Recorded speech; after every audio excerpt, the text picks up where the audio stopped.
अस्सलामु अलैकुम वरहमतुल्लाहि वबरकातुहू नहमदुहू व नसल्ली अला रसूलिल करीम अऊज़ु बिल्लाहि मिनश शैतानिर रजीम बिस्मिल्लाहिर रहमानिर रहीम इन्नल्लाहा व मलाइकतहू युसल्लूना अलन नबी या अय्युहल्लज़ीना आमनू सल्लु अलैहि व सल्लिमू तस्लीमा अल्लाहुम्मा सल्लि अला सय्यिदिना शफीइना हबीबिना नबीना करीमना मौलाना मुहम्मद व बारिक व सल्लिम सल्लु अलैहि सलातन व सलामन अलैका या हबीबी या रसूलल्लाह सल्लल्लाहु तआला अलैहि वसल्लम।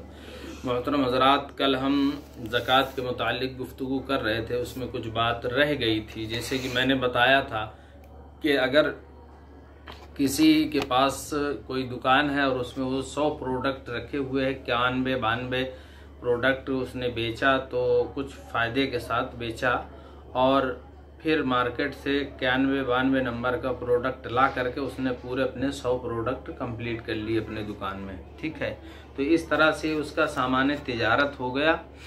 तो अगर मान लीजिए उस 100 प्रोडक्ट में उसने 2 लाख रुपए लगाए थे और साल हो गया और फिर साल के बाद उसमें कितना मुनाफा हुआ, उसमें मुनाफा अगर मान लीजिए लाख रुपए हुआ, लेकिन मुनाफे के साथ साथ खर्च भी हुआ तो उसके अखराजात भी अपने हैं। तमाम अखराजात निकालने के बाद जो उसकी रकम बचती है, मान लीजिए 2 लाख रुपए उसने सामान्य तिजारत में लगाया और 1 लाख कमाया था, लेकिन खर्चा वगैरह होता गया, निकलता गया और उसमें कुछ कुल जो बचत हुई है वो 20,000 रुपए की। तो इस तरह से अब उसको पूरी ज़कात जो निकालनी पड़ेगी 2.5%, वो 2,20,000 रुपए पर ज़कात निकालनी पड़ेगी।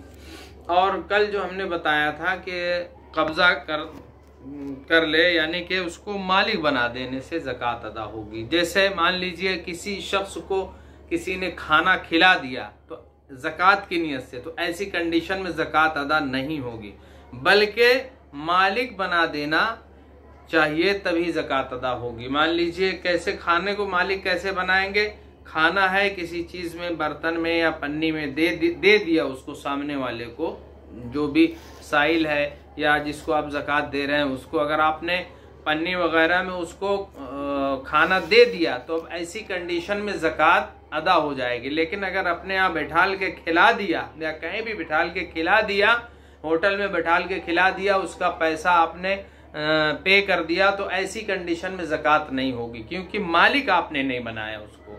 इसी तरह से दूसरे पहलू से देखें कि अगर किसी को आपने कपड़ा पहना दिया, तो आप कपड़ा पहनाने के बाद अब उसको उसी वक्त आप उतराएंगे नहीं, बल्कि उसको पहना दिया, पहनाने के बाद अब वो चला जाएगा, यानी कि वो मालिक हो जाएगा। तो अब ऐसी कंडीशन में आप उसको चाहे तो कपड़ा दे दें या अपने सामने उसको पहना दे, दोनों कंडीशन में ज़कात की नियत से आपने किया तो ज़कात अदा हो जाएगी।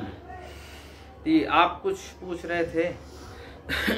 जी, एक सवाल है कि जैसे बकरी पाले हुए हैं तो उसके ताल्लुक से ज़कात का क्या हुक्म है? जी जी जी, अच्छा, बहुत अच्छा सवाल है। देखिए, अगर बकरी कोई शख्स पालता है तो उसका हुक्म ये है कि कम से कम 40 बकरियां हो जाएं और उन 40 बकरियों में कम से कम 1 बकरी साल भर से ज़ायद की हो, तब 40 बकरियों में 1 बकरी ज़कात की आएगी, ज़कात 1 बकरी की निकलेगी। इसी तरह से ये 40 से लेकर के 120 तक का हुक्म है कि 1 ही बकरी से काम चल जाएगा, यानी 1 ही बकरी से ज़कात दे दी जाएगी तो हो जाएगी। लेकिन अगर 120 से 121 हो गई तो अब जो है 2 बकरियां होंगी, देनी पड़ेंगी ज़कात के लिए, तब अदा होगी। यही हुक्म 200 तक का है।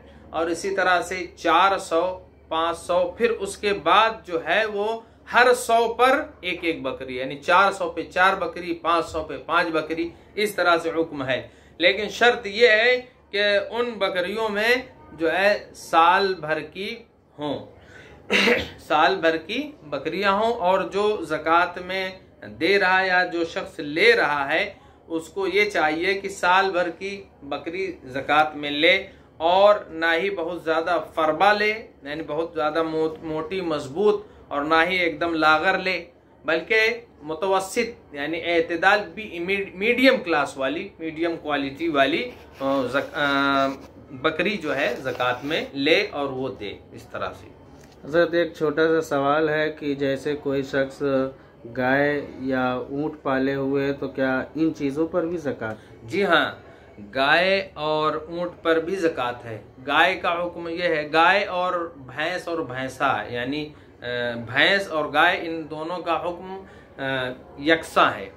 तो 1 से लेकर के 30 तक अगर गायें या फिर भैंस हैं तो उसमें एक बछिया या बछड़ा ज़कात दिया जाएगा, और वो बछिया या बछड़ा कम से कम 1 साल का हो जो ज़कात में दिया जाए। लेकिन अगर 1 से लेकर के 40 तक हो गई, 30 क्रॉस कर गई, 40 तक हो गई, तो अब ऐसी कंडीशन में 2 साल या 2 साल से ज़ायद का भैंस या भैंसा ज़कात में दिया जाएगा। यही हुक्म गाय में है और यही हुक्म भैंस में है, दोनों में यकसा हुक्म है। और इसी तरह से 59 तक ये हुक्म जाएगा। और जैसे ही 60 हुआ तो अब 2 बछड़ा या 2 बछिया ये दी जाएंगी। और 80 हो गई तो अब उसमें 2 बड़े जानवर, मतलब 2 साल से जायद के, चाहे भैंस या भैंसा या गाय या बैल, ये दिए जाएंगे। इसी तरह से आगे आप देखते चले जाएं। हजरत जैसे रिश्तेदारी, ऊँट के लिए आपने सवाल किया था, ऊँट में भी यही हुक्म है कि अगर किसी शख्स के पास ऊँट हैं और वो पाले हुए हैं तो कम से कम 5 ऊँट होना चाहिए। 5 ऊँट अगर होंगे तभी उस पर ज़कात होगी। और 5 ऊँटों की जो ज़कात होगी वो 1 बकरी होगी, 1 बकरी होगी। इसी तरह से 10 ऊँट हैं तो 2 बकरी, 15 ऊँट हैं तो 3 बकरी, 20 ऊँट है तो 4 बकरी।